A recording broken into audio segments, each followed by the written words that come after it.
Catholic News Roundup is brought to you in part by PewSitter.com, your online Catholic newspaper for the third millennium, CatholicMediaCoalition.org, in line with the Church, online with the world.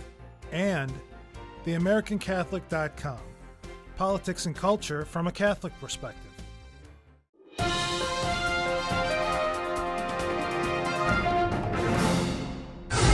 Hello and welcome to today's edition of Catholic News Roundup. I'm Matthew McAuliffe.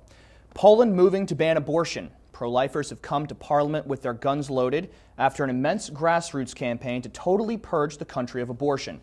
The campaign's goal was to bring the abortion ban to a vote by getting 100,000 signatures from Polish citizens in 3 months.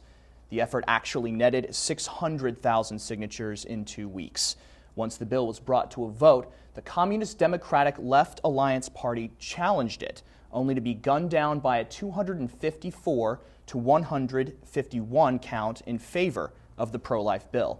In order for the legislation to survive, it must go through 3 more votes and be signed by the president.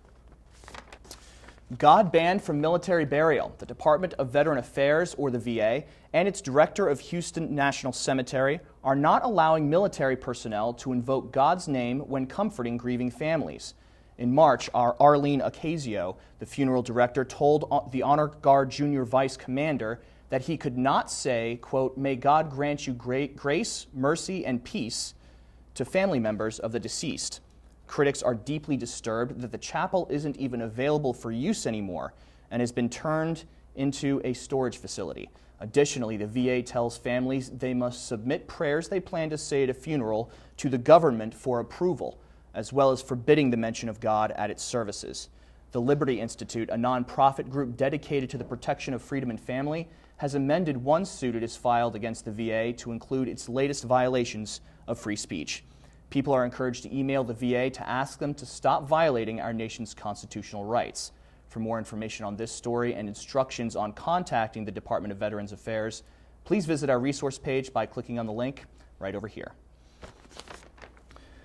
Pilots refuse to fly Atheist. Pilots working for an advertising agency have refused to be a part of an atheist campaign promoting a godless America. USA Today says the group American Atheists contracted Fly Signs aerial advertising to display banners on the 4th of July saying, quote, "Godless America" and "Atheism is patriotic." But 4 out of 5 of the company's pilots refused. One pilot said, quote, "I respect our country and I respect our country's churches, and we've got enough problems in our country without stirring up some more. Don't include me," end quote. Dave Silverman, the president of American Atheists, said the pilot's refusal stems from what he calls Americans' bigotry. In the end, only 17 of the company's 85 pilots agreed to fly the banners. Stay with us. We'll be back in just a few seconds. Catholic News Roundup is brought to you in part by NewOxfordReview.org, the voice of Catholic Orthodoxy, in print and on the web, and RenewAmerica.com, expanding the influence of America's grassroots in the cause of freedom. Pro-Abort runs down pro-lifer. A pro-abortion activist's violent actions have caused her to withdraw from running for the school board in Fairfax County, Virginia. Sharice Espy Glassman, a niece of former U.S. Agriculture Secretary Mike Espy, is being charged with assault for running into a pro-life demonstrator with her car during the March for Life. Court records say Glassman was laughing while revving her engine and driving into a woman who was trying to keep her from hitting nearby demonstrators. You can read the full story of what happened on our resource page by clicking on the link right outside the screen.